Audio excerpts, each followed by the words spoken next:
¿Quién será la mujer que a tantos inspiró poemas bellos de amor?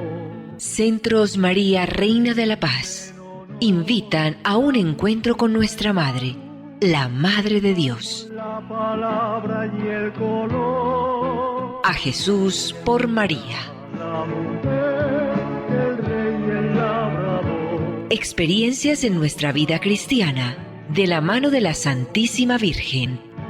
El sabio, el ignorante, el pobre y el Señor. Producción ABA Comunicaciones Pastorales, al ritmo de la nueva evangelización. Carrera 42, número 5247, Córdoba con la Playa, Medellín. Email abacomunicaciones@gmail.com.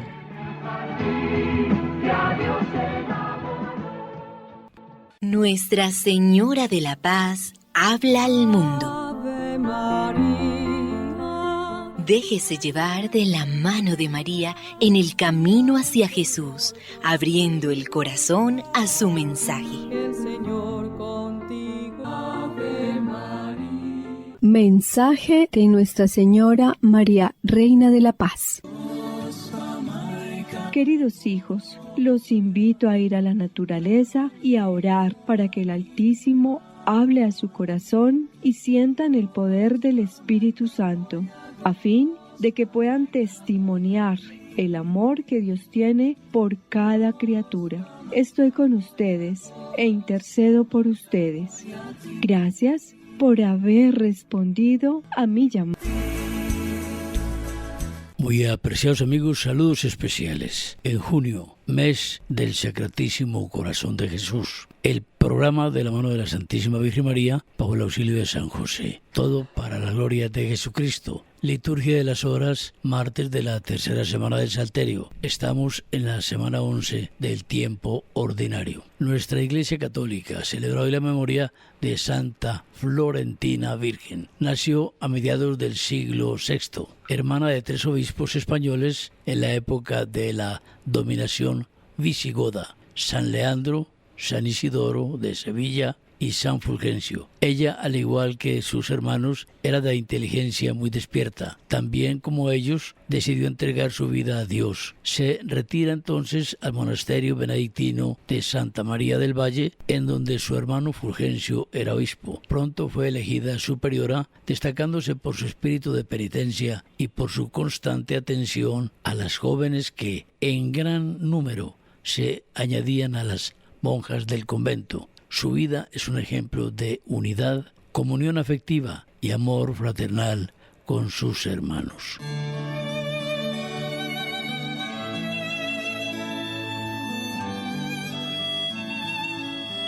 Y bien, amigos y amigas, ya estamos muy próximos al aniversario número 42 de la llegada de la Santísima Virgen María a Medjugorje. Celebraremos este fausto aniversario en el Colegio San José de Las Vegas, desde las 8 de la mañana hasta las 4:30 de la tarde. ¿Qué tendremos entonces? Procesión con el Santísimo, exposición, bendición, Santo Rosario. Todo terminará con la Eucaristía. A lo largo del día, testimonios, conferencias muy importantes sobre el llamado de la Santísima Virgen María a la humanidad. Esto es demasiado grave, demasiado importante. Tratemos en lo posible de estar allí. Las boletas se adquieren en ABA Comunicaciones. Estamos en la carrera 42, número 5247. Si alguien necesita la boleta, no puede acercarse, bien puede hacerlo mediante consignación en el teléfono 604-479-5079. Lo repetimos, 604-479-5079. Toda la información pertinente. Nos acompañará el padre Samir Lozano, visitante y conocedor de Medjugorje. Dirigirá el encuentro el señor Omar Vélez Garcés, uno de los más expertos, si no el que más, de Medjugorje en Colombia. Será un día de gran crecimiento espiritual, eso lo garantizamos, gran progreso espiritual. El tema Medjugorje no es secundario en la Iglesia. el Papa Francisco ha enviado a Medjugorje desde hace 2 años un arzobispo, Monseñor Aldo Cavalli, en este momento, para que esté pendiente de la pastoral en Medjugorje, porque la afluencia de fieles es incontable, las confesiones son innumerables. Entonces la Iglesia acompaña como madre este momento histórico, esta gracia del Señor. La Iglesia ampara a Medjugorje, cuida a Medjugorje, no define a Medjugorje en cuanto se refiere a las apariciones porque están ocurriendo, es natural. Mientras no se terminen, la Iglesia no da un veredicto, pero el hecho de ver a una Iglesia acompañante en Medjugorje nos está diciendo a las claras que ahí la presencia de Dios es un hecho incontestable. En todo el país se celebran estos acontecimientos de aniversario, así como en el mundo.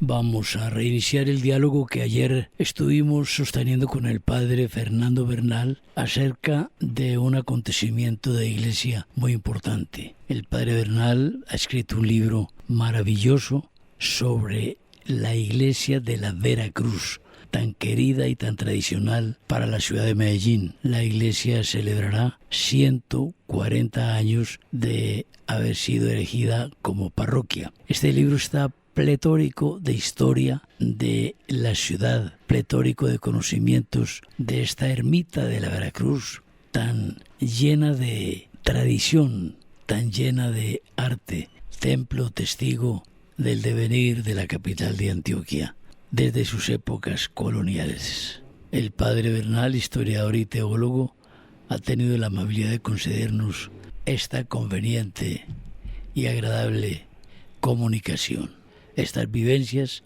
del conocimiento que él tiene como habitante de Medellín, del centro de Medellín, nacido en el centro de Medellín, habitante del centro de Medellín. Él ha escrito sobre los templos de San Ignacio, San José, la Candelaria y la Veracruz. Temas muy importantes. Padre, una de las crisis de hoy, que no se señala como tal, pero uno se atreve a pensar que la crisis de valores de hoy es el desconocimiento de ese comportamiento de nuestros antecesores ante las dificultades, ese empeño. Los mismos antioqueños, padre, fueron ejemplares en el desarrollo de sus pueblos, de estas ciudades cuando eran incipientes, fueron fundadores, fueron tremendas personas. Uno mira esto, padre, con nostalgia. Sí, yo creo que la fuerza que tuvieron, el entusiasmo, y como estamos hablando de la Veracruz, yo creo que al leer el libro uno ve ese entusiasmo. Por ejemplo, hay cosas que la gente no sabe, como la Veracruz que nosotros vemos ahora no es la Veracruz que se construyó originalmente. Ajá. Sí, la Veracruz que se construyó originalmente se empezó en 1682 y solo se terminó 30 años después, en 1712. En el año 1712 ya la Veracruz estaba construida, ya se podía tener la reserva del Santísimo Sacramento, se podía celebrar. No era parroquia, porque la única parroquia era la Candelaria. La Candelaria. Sin embargo, este templo hubo que demolerlo totalmente. ¿Y la causa? La causa fue seguramente los materiales de construcción, la técnica de construcción de la época, hubo que demolerla. Pero no es decir, es doloroso, pero no es extraño. Por ejemplo, el templo de la Candelaria que nosotros vemos ahora tampoco es el original. Tampoco. Y más aún, el templo de la Candelaria hubo que demolerlo 2 veces. ¿Cómo va a ser? Se construyó... ¿En el Parque de Río? En el Parque de Río. Se construyó y hubo que demolerlo. Se volvió a construir y hubo que demolerlo también. De tal manera que el que nosotros vemos ahora es el tercero. Es el tercer templo. De modo que en la época era, entre comillas, normal tener que demoler un elemento que actuaba en contra, era el comején. Ajá. Las partes de madera se llenaban de Mucha comején. madera tenían. Y en aquella época seguramente no tenían las técnicas, claro, no las tenían de inmunización y todo que puede haber ahora. Claro. Entonces los techos empezaban a ceder y había el peligro. Por ejemplo, en la Candelaria ocurrió que un Jueves Santo se zafó una de las vigas, en pleno Jueves Santo se zafó una de las vigas y ese fue como una señal de alerta de que toda la iglesia había que demolerla, ¿no? Entonces lo mismo pasó en la Veracruz. Pero, hablando pues como de ese empuje, no se resignaron a demolerla, sino, bueno, se demuele, pero inmediatamente empezamos a reconstruirla otra vez, ¿no? Eso. Entonces, fue demolida en 1791 e inmediatamente se empezó a construir de nuevo. De tal manera que la que nosotros vemos ahora fue inaugurada en el año 1809. 1809, la actual, la que tú ves ahora, 1809. La fachada es la misma que vemos ahora. Sí. El interior fue renovado en un cierto momento en el siglo XX porque se levantó el techo, se hizo más alto, se cambió, digamos, la cubierta porque tenía ya comején, se hicieron reformas. Pero fundamentalmente la iglesia que vemos ahora se inauguró en 1809. En ese momento se celebró una misa solemne que la celebró el párroco de la Candelaria, que era el párroco, claro. Una misa solemne, lo que llamábamos antes una misa cantada, y desde eso tenemos el culto en la ermita de la Veracruz. Pero fíjate, el entusiasmo con que se hizo la primera, bueno, hubo que tumbarla, pero no nos resignamos, vamos a seguir, necesitamos, queremos tener la ermita de la Veracruz. Se necesitaba ese temple entonces. Sí, se necesitaba. Bueno, padre Bernal, hay una situación que celebra ahora la ermita de la Veracruz. Ermita es propio decirle, ¿cierto? Sí, ermita es propio decirlo. Normalmente en estas localidades en la época colonial se tenía la parroquia y se construían pequeños templos que se llamaban ermitas. De hecho, cuando se pide el permiso al obispo de Popayán para edificar la Veracruz, el párroco de la Candelaria le dice que aquí, en la villa de Nuestra Señora de la Candelaria, quieren tener ermitas como las que tiene la ciudad de Santa Fe de Antioquia. Claro. Porque Santa Fe de Antioquia tenía el título de ciudad y allá había ermitas que todavía las podemos ver. Sí, fue primero que... Sí, la ermita de Nuestra Señora de Chiquinquirá, y la ermita que llaman de Nuestro Padre Jesús. Son pequeñas iglesias que hay en Santa Fe de Antioquia. Inclusive el párroco de la Candelaria le dice que quieren tener ermitas en donde se deposite el Santo Sepulcro en Semana Santa. Que se haga la procesión desde la parroquia y se deposite en una ermita. Entonces la primera ermita que se construyó fue la ermita de la Veracruz. Y por eso se llama así.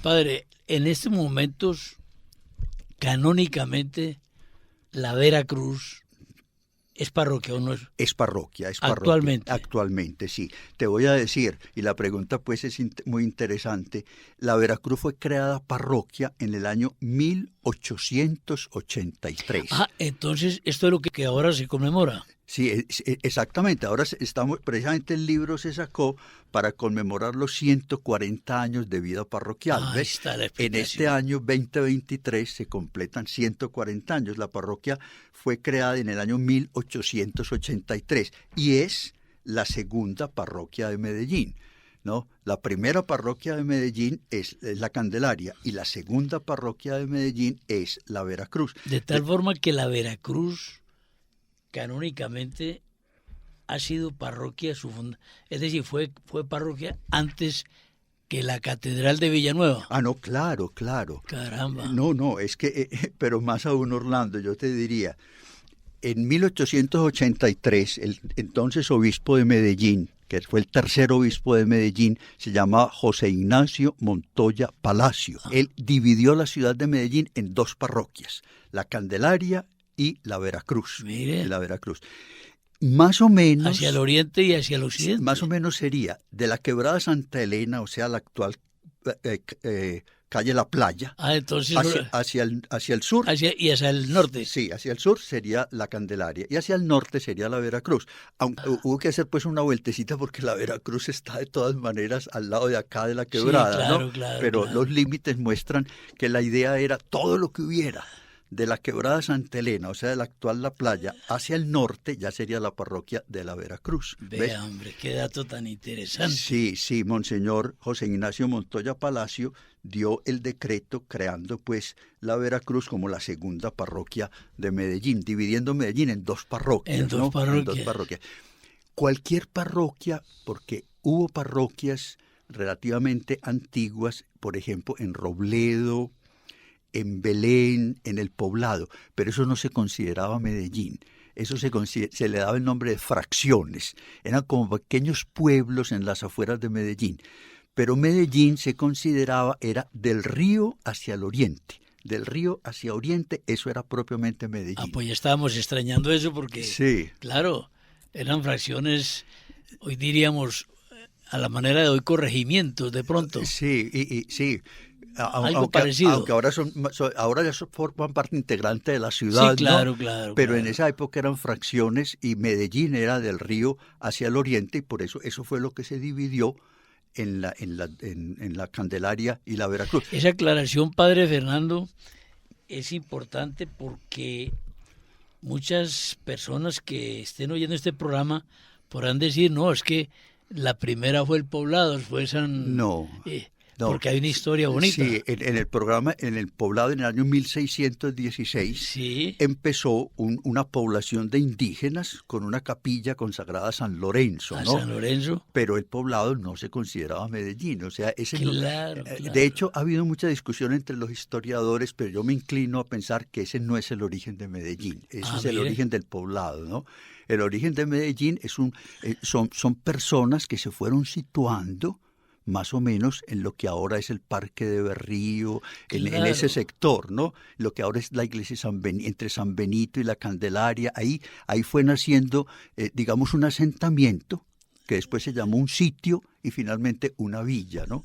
Y la parroquia de la Veracruz siguió siendo muy extensa durante mucho tiempo. Yo te puedo contar, Orlando, yo tengo 78 años, yo cumplí ya 78 años y fui bautizado en la capilla del Hospital de San Vicente de Paúl. Ajá. Bueno, mi partida de bautismo está en la Veracruz, porque el Hospital de San Vicente hace 78 años pertenecía a la Veracruz, era el territorio de la Veracruz, ahora no. Claro. Y por eso en la Veracruz hay cantidades de partidas. Mucha historia en la Veracruz. Porque muchos que nacíamos en el Hospital de San Vicente se asentaban las partidas en la Veracruz. Claro. Y así como personas, digamos, notables que yo encontré bautizadas en la Veracruz, tenemos, por ejemplo, el cardenal Darío Castrillón. Allí está su partida, se llama Darío del Niño Jesús Castrillón Hoyos, que es el único cardenal nacido en Medellín, ¿no? Sí, el señor presidente Mariano Ospina Pérez también fue bautizado en la Veracruz, y luego este gran poeta que es León de Greiff fue bautizado también en la Veracruz. Mucha historia ahí bonita. En la Veracruz. Y un personaje que vivió frente a la Veracruz, digamos, pasó su infancia y su juventud, fue Atanasio Girardot. Atanasio Girardot, el héroe del Bárbula, su casa, la casa de su padre, que era francés, estaba allí en la plazuela de la Veracruz, ¿no? Eso también ¿El libro lo menciona? Claro, todo lo que te estoy diciendo lo menciona el libro. Yo te estoy adelantando para cuando lo leas. No, interesantísimo el libro, padre. Sí, interesantísimo. Sí. Todo eso aparece ahí. Hay muchos los historiadores que dicen que Atanasio Girardot nació en esa casa. Hoy día hay como una tesis diferente, y era que los papás tenían casa en Santa Fe de Antioquia. De hecho, entiendo yo que esa casa la compró con fama y la restauró actualmente, esa casa.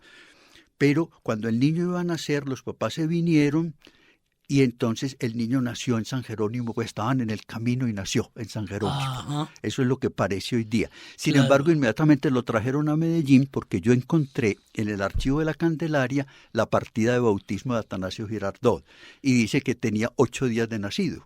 Luego inmediatamente lo tuvieron que traer a Medellín, porque a los 8 días lo bautizaron en la Candelaria. Ahí está la explicación de todo esto. Sí. Padre Fernando, una preguntita un poco... Y por eso, interrumpo, por eso ven ustedes el busto de Atanasio Girardot al lado de la Candelaria. Claro, ahí está. Claro. A ver tu preguntita, Orlando. Padre, es una pregunta un poco atrevida, hombre. A ver, hombre. ¿Puede subsistir una parroquia como la Veracruz en medio de ese ambiente tan pesado de hoy? Es decir, la feligresía de la parroquia de la Veracruz, Sí. ¿Cuál es? ¿Son personas en tránsito o son residentes en sus alrededores? No, fundamentalmente son personas en tránsito, pero sabes que no faltan. De hecho, en la parroquia de la Veracruz, yo no sé cuántas misas son al día, pero yo creo que son por lo menos 5 misas diarias. Yo he celebrado a veces la misa de 12 o la misa de 1 de la tarde, porque todos los días hay más misas, pero yo he celebrado a veces la de 12, a veces, y siempre hay gente, pero hay gente transeúnte, ve. El día que hicimos en la Veracruz el lanzamiento del libro, que hicimos un pequeño acto académico allí en el templo, y estaban, digamos, las personas benefactores, las personas que van a la Eucaristía, las personas que quieren la parroquia, un grupo que se enteraron. Creo que solo había un señor que vivía en la parroquia. Ahí está la explicación. Sí, padre. un señor que como que tiene un apartamentico o un apartamento bueno junto al edificio Miguel de Aguinaga, ¿no? Sí, claro. Uno no claro. quisiera vivir ahí, pero él ha vivido ahí toda su vida y está contento en su apartamento. Sí. Pero de resto nadie vivía ahí, solo ese señor. Bueno, ahí viene, padre Fernando, la segunda parte de esta pregunta. Sí. Pastoralmente, ¿qué se puede hacer ahí, hombre? Bueno, fundamentalmente en una parroquia como estas, y yo lo veo por los informes de las visitas pastorales que también yo incluyo en el libro, las visitas pastorales que hubo, fundamentalmente la pastoral es una pastoral sacramental, o sea, la celebración de la Eucaristía, la atención en el sacramento de la reconciliación, la preparación porque hay personas que quieren que su niño sea bautizado en la Veracruz, entonces hay preparación para los sacramentos, ¿no es cierto? Luego el párroco tiene también su programa para atender personas de este medio, por ejemplo, estas señoras o niñas que se dedican a lo que ahora llaman, ¿cómo es que la actividad sexual? Yo no sé. Sí, las trabajadoras sexuales. Eso, las trabajadoras sexuales. Él tiene también, digamos, a veces les da charlas, las reúne. Qué buen hombre. Sí, y ellas reciben. Inclusive hay muchas de esas trabajadoras sexuales que a su manera son devotas también. Claro, y entran padre. a la iglesia todos los días y hacen oración un rato por la mañana. Y hay que acogerlas. Uno no se puede olvidar que el Señor dice en el Evangelio, las prostitutas estarán antes que padre. vosotros en el reino de los cielos. De modo, no se puede despreciar a nadie. No, precisamente, padre, usted pues localizó el trasfondo de la pregunta, era eso. Sí. Padre Fernando, y es que, hombre, son unas damas a las que hay que apreciar en toda su dignidad. Son hijas hombre. de Dios. Por favor, son entonces, hijas de Dios. El Evangelio tiene que llegar a ellas y el párroco tiene su manera de llegar también, ¿no? Una acogida Sí. bien, es decir, fraterna, no subestimándolas, No. sino abrazándolas, padre. Sí, y también hay acogida a los habitantes de la calle. También, que es otro sector bien complejo. También, y él también reúne. Pero no trabajan, padre Fernando, en asocio con el señor párroco, no trabajan laicos y laicas, ¿o No, sí? también, sí, hay buen grupo. De hecho, el día del lanzamiento eran pues todos los colaboradores, fueron los que estuvieron en el lanzamiento del libro, solamente un habitante, de resto todos eran colaboradores o personas que van, digamos, todos los días a la misa. Por ejemplo, hay gente que trabaja en almacenes, son comerciantes Claro. allí y pueden ir todos los días a la misa de 12 o a la misa de 1, ¿no es cierto? Y bueno. entonces ya quieren la parroquia, le tienen cariño a la parroquia, ¿no? Pues padre Fernando, hemos tenido 2 programas agradables, esperamos su presencia por acá con más frecuencia. Listo. Usted tiene un acopio de datos y de vivencias que contarnos, padre. En usted queda, como dicen hoy en día los muchachos, en usted queda el balón. No, Para que venga por acá, padre, a contarnos cosas, ayudarnos en esta pastoral de radio que es interesante. Claro, no, con mucho cariño, con mucho gusto, y me permito recordarles al final que si quieren el libro lo pueden conseguir Sí. en el despacho de la Veracruz, en el despacho San Ignacio en el centro, en el despacho de San Joaquín o en la cooperativa del clero. Y si usted gestiona, también podemos ayudarlo a vender acá Ah, bueno. en Nava Comunicaciones. Ah, bueno, sí, entonces digamos, y también en Nava Comunicaciones, yo le digo al párroco, ¿no? Claro, y haremos divulgación de él con frecuencia. Ah, yo te agradezco mucho. El 6 de julio Sí. Entonces vamos a tener una pequeña presentación en la próxima reunión de los académicos aquí en la Academia Antioqueña de Historia. En el Parque del Periodista. Queda aquí en el Parque del Periodista. Estamos a una cuadra, ¿no? Estamos a una cuadra. Claro. Entonces mañana yo voy a verme allí con el párroco y le comento que tú también nos podrías ayudar con la difusión del libro aquí en Ava Comunicación. Inclusive que podría haber personas de la academia que les queda tan fácil venir a comprarlo aquí, pues que está a una cuadra. De primera, ¿cierto? padre, de primera. Bueno, de modo que yo te agradezco también eso, sí. No, para adelante, padre, Dios le pague tanta amabilidad suya, hombre. No, Ave María, con todo cariño, estoy siempre a disposición, Orlando. Muchas gracias, padre. Dios te bendiga. Que la Virgen lo acompañe. Amén.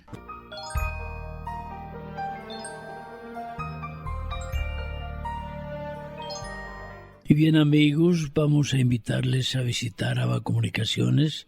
Tenemos estupendos libros para el crecimiento en la fe, estupendas, hermosísimas estampas, medallería italiana, camándulas muy hermosas, realmente imágenes de los santos y santas de nuestra devoción.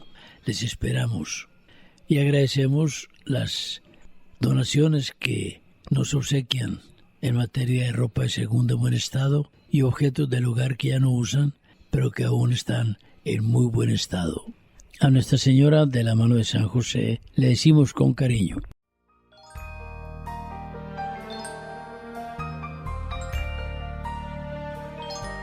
Dulce Madre, no te alejes, tu vista de nosotros no apartes. Ven con nosotros a todas partes y solos nunca nos dejes. Y ya que nos amas tanto como verdadera Madre, haz que nos bendigan el Padre, el Hijo y el Espíritu Santo. Amén. Centros María Reina de la Paz invitaron a un encuentro con nuestra Madre, la Madre de Dios. La palabra y el color. A Jesús por María. El rey y el labrador. Experiencias en nuestra vida cristiana, de la mano de la Santísima Virgen. El sabio, el ignorante, el pobre y el Señor. Producción Ava Comunicaciones Pastorales, al ritmo de la nueva evangelización. Carrera 42, número 5247, Córdoba con la Playa, Medellín.